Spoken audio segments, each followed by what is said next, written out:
Tonight, President Trump's whirlwind first month back in office. The dramatic cut to the federal government. Billionaire Elon Musk center stage at CPAC with a golden chainsaw. More than 70 executive orders signed. IRS employees, the latest target of the administration's mass layoffs. The potential impact in the heart of tax season. Plus, the deep cuts at national parks.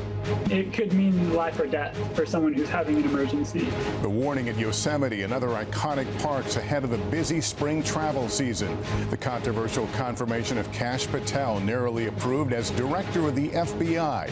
The unnerving scene as Hamas returned 4 bodies, the youngest victims of the October 7th attack among them. All of it happening as multiple bus explosions rock Tel Aviv. An exclusive look inside a trafficking tunnel as illegal crossings plummet. But can more troops on the Mexico side stem the flow of drugs? Our report from the border. The state of New York suing major vape companies, accusing them of targeting kids and fueling an epidemic. Walmart's warning on the economy as the Dow falls. Soaring egg prices causing bakeries to pay a lot more dough. And there's good news tonight. The reunion for a baby seal who crossed the road. This is NBC Nightly News with Lester Holt.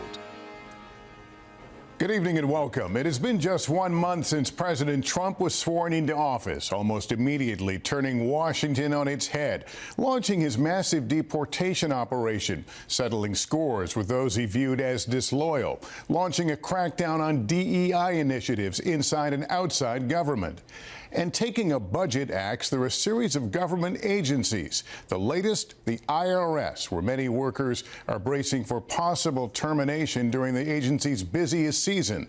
President Trump wearing the blizzard of executive orders as badges of honor. Promises made, promises kept, claiming to have found massive government fraud without direct evidence. But more questions tonight about unintended consequences of his mass layoffs and spending freezes. Peter Alexander starts us off tonight from the White House. Tonight at a conservative group's conference, Elon Musk showing off a chainsaw to celebrate his Department of Government Efficiency's efforts to help President Trump slash the federal government. Musk touting plans to return some of the money saved to taxpayers, though that would require the approval of Congress. It's money that's taken away from things that are destructive to the country and from organizations that hate you to you. That's awesome. It comes as White House officials say the Trump administration is now preparing to fire many IRS workers, some likely from cities outside the nation's capital. The Treasury Secretary is studying the matter and feels like 3,500 is a small number, and probably can get bigger. Democrats are urging the White House not to implement those mass layoffs, warning they could have a catastrophic impact on the filing season. IRS workers like Daniel Sharpenberg in Kansas City say taxpayers will suffer the consequences. The work's going to get backed up, and so private citizens are going to be like, the IRS is not doing their job. And it's because we're getting hollowed out. Even one of President Trump's fiercest allies, Fox News host Jesse Waters, just urged the president to rethink the firings after learning a friend, a military veteran, was set to be cut at the Defense Department. We just need to be a little bit less callous with the way, Harold, we talk about doging people. Roughly 30% of all federal employees are veterans, including Marine veteran Andrew Lennox, who was just fired without warning from his job at a VA hospital in Michigan. We're not some deep state that has ulterior motives. I want to go to work. I want to help veterans. Still, the president is showing no interest in slowing down his remaking of the federal government. In his first month, signing more than 73 executive orders, with Musk's DOGE cost cutters now operating at least 18 separate departments and agencies. We found billions, tens of billions of dollars of fraud and waste and abuse, and that's just the beginning. But while Republicans have praised the president for slashing what they view as wasteful spending, the White House has provided no evidence of fraud, which is a crime. Also tonight confirmed by the Senate, the president's FBI director pick, Kash Patel, despite stiff opposition from Democrats and 2 Republicans who've repeatedly questioned his qualifications and his commitment to the Bureau's independence. When everyone else in the first Trump administration said, no, I won't do that, that crosses moral, ethical, and legal lines, Kash Patel said, sign me up. And Peter, tonight, another legal victory for the Trump administration as it ramps up those mass firings. Lester, a federal judge just ruled that President Trump can, for now, continue those sweeping layoffs of federal employees, rejecting a suit brought by several labor unions looking to temporarily halt the firings. Lester? All right, Peter Alexander, thank you. Overseas, a solemn day in Israel as the country received the remains of 4 bodies, including the 2 youngest hostages. But according to the Israeli military, their mother was not among them. Hala Gorani reports the Bibas brothers have become emblematic of the hostage crisis and the devastating war. Tonight, their faces became the symbols of Israel's hostage crisis. Ariel and Kfir Bibas, abducted on October 7th, 2023, alive. The boys, 4 years old and just shy of 9 months at the time, today returning home in coffins to their father, Yarden Bibas, released earlier this month in a hostage exchange. At Hostage Square in Tel Aviv, it was not a day for celebration. Gil Dickman's cousin Carmel Gott was also taken hostage and killed in Gaza last August. For the families, it's a devastating moment, and it's a reminder for them so that we have to fight for the others. The atmosphere is certainly more solemn than on Saturdays since the signing of the latest deal when live hostages are returned. This time, the country is witnessing the return of deceased captives. The day started inside the devastated enclave, where masked Hamas fighters handed 4 black-clad coffins over to the Red Cross. 84-year-old activist Oded Lifshitz was among those sent back. He volunteered with a group that would drive Palestinians in need of care to Israeli hospitals. The Israeli military transported the coffins to a forensic facility. The remains of Lifshitz, formally identified there. Tests are ongoing for the others. Back at Hostage Square, many tell us death and devastation in Gaza need to end for everyone. We don't want to live in a constant war. It's not good for anyone. We want this war to end. And Hala, we're hearing tonight that there were explosions on some buses near Tel Aviv. What are officials saying? Yes, Lester, the police are saying that they are investigating these explosions as a potential terrorist attack. 3 devices went off in an empty parking lot. 2 were diffused elsewhere, and authorities are scanning other areas for potential objects. Lester? Hala Gorani, thank you. In Ukraine, despite diplomatic talks, the situation remains volatile. And after sharp words from President Trump this week, President Zelenskyy appears to be changing his tone. Richard Engel has the latest. President Zelenskyy today welcomed President Trump's envoy, retired General Keith Kellogg.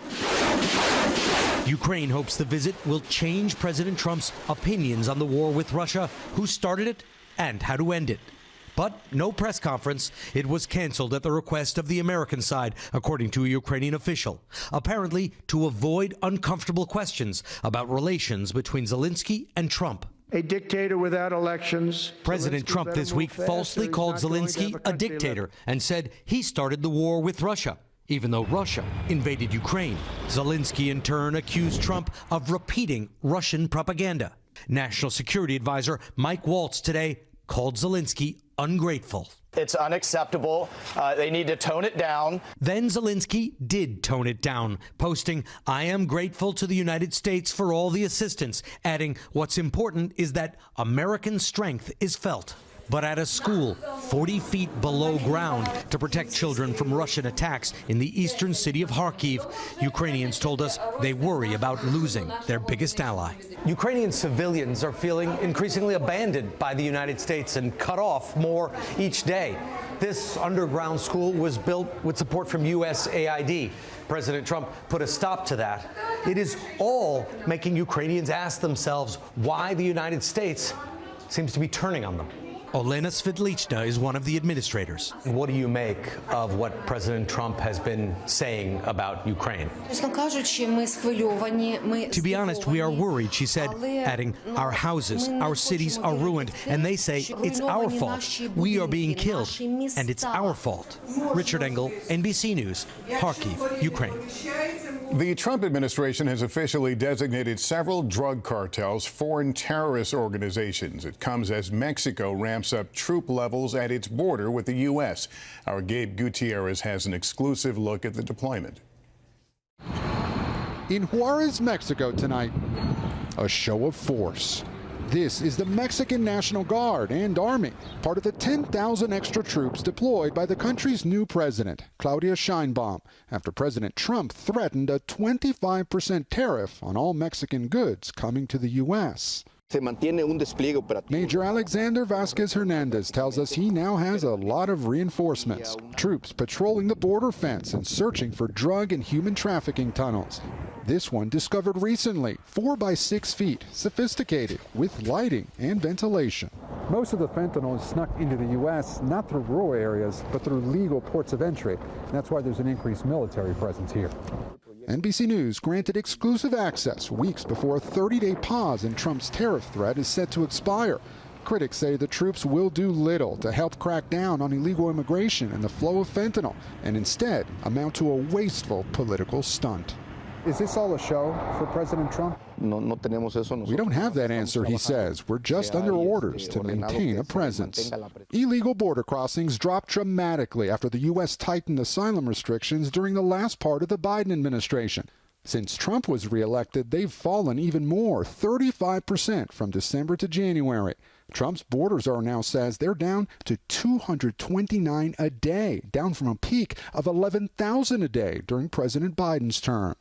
Marcos is a coyote, a human smuggler in southern Mexico who's concealing his face and last name. The troops won't make a difference, he says. It's foolishness. But he does concede Trump's stricter border policies have caused his business to plummet about 80% since Inauguration Day. Do you consider yourself a criminal? No. No, he says. I've never abandoned or robbed anyone. Instead, he considers himself a travel agency that might have to raise prices. And Gabe is just back from Mexico with some new reporting on the migrants being detained at Guantanamo Bay. What do you know? Yes, Lester, multiple sources tell NBC News they've all been cleared out. 177 deported to Honduras, one more sent back to the U.S.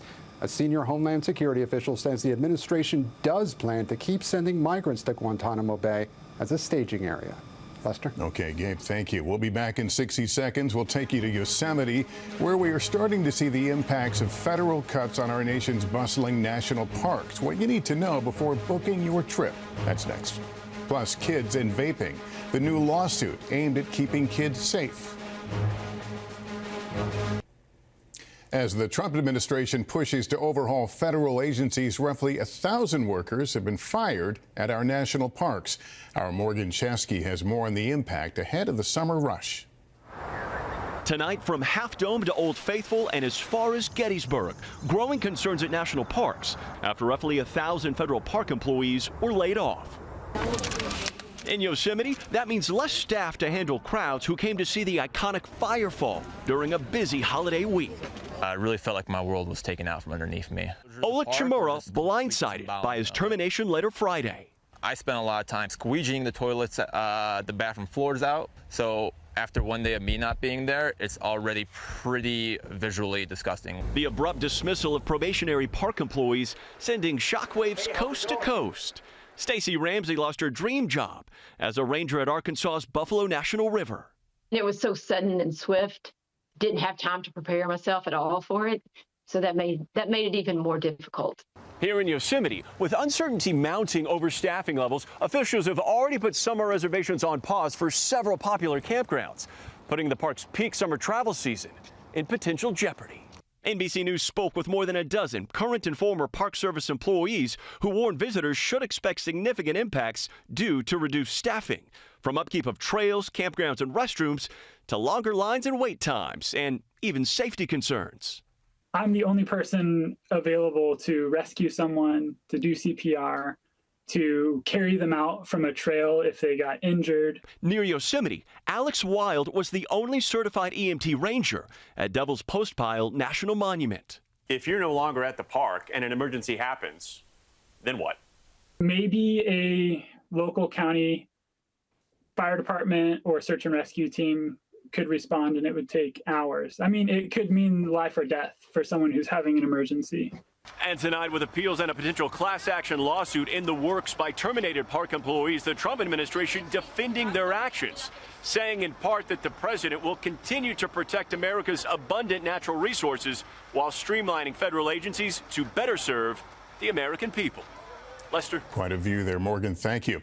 Now to a new lawsuit against 13 major vape manufacturers, distributors, and retailers alleging they've been intentionally and illegally marketing their products to kids. Erin McLaughlin joins us now. Erin, what does the suit claim?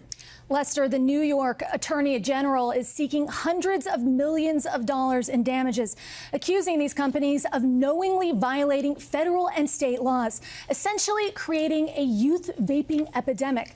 The AG alleges the companies are targeting minors using bright packaging and candy flavors and stocking them in stores near schools. The lawsuit also claims these companies have long been aware that their products pose serious health risks, especially to young users. Meanwhile, tonight, the American vapor manufacturers claims this lawsuit is an attempt to, quote, deprive adult consumers of the most popular and effective method to quit smoking. Lester. Okay, Erin, thanks very much. We're back in a moment with a new twist in our nation's egg shortage, now costing you more dough on your favorite baked goods. Today, a major announcement from Senator Mitch McConnell. The 83-year-old celebrated his birthday and announced he is retiring after 40 years. McConnell, one of the nation's most powerful Republicans, has suffered a series of falls and other health scares in recent years, but remains, he says, in office until his term is up in 2027. Now to the price you pay as the bird flu crisis grows. Small businesses are among the hardest hit. Christine Romans now on how America's bakeries are feeling the sting with every cookie they bake.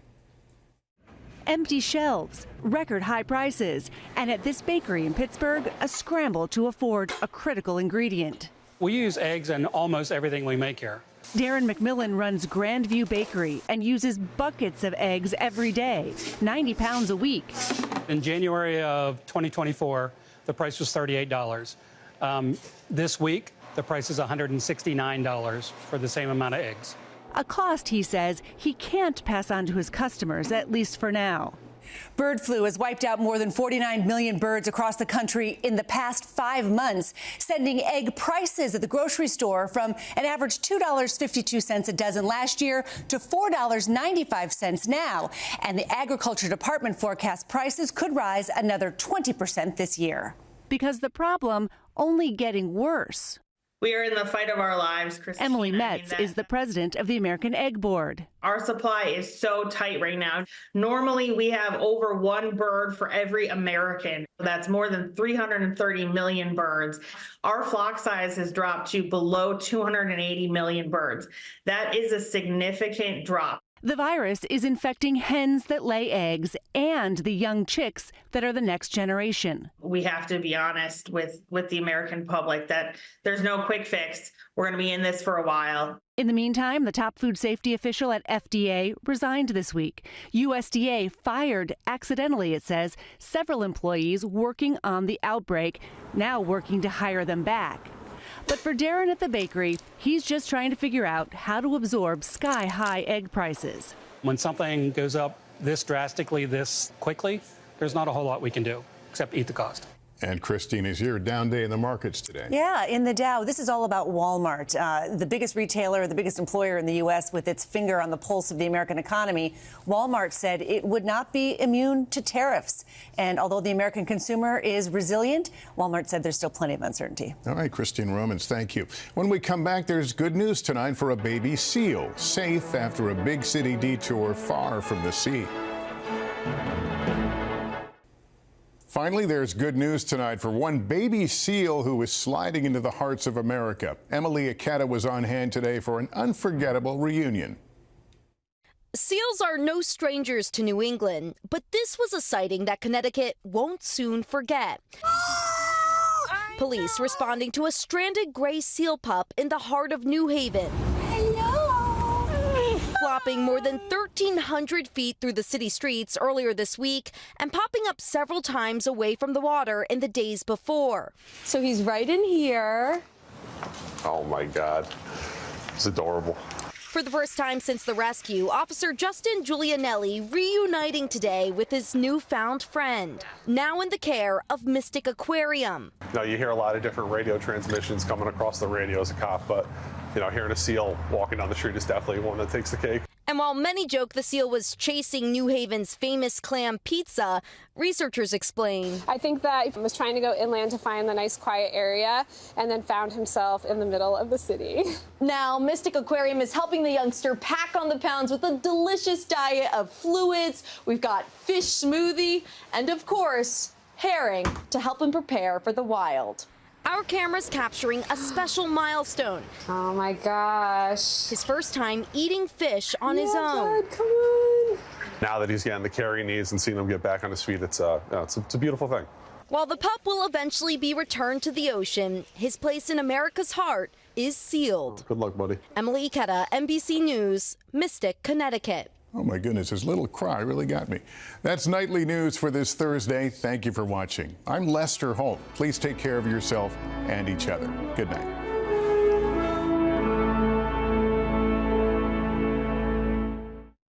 Thanks for watching. Stay updated about breaking news and top stories on the NBC News app or follow us on social media.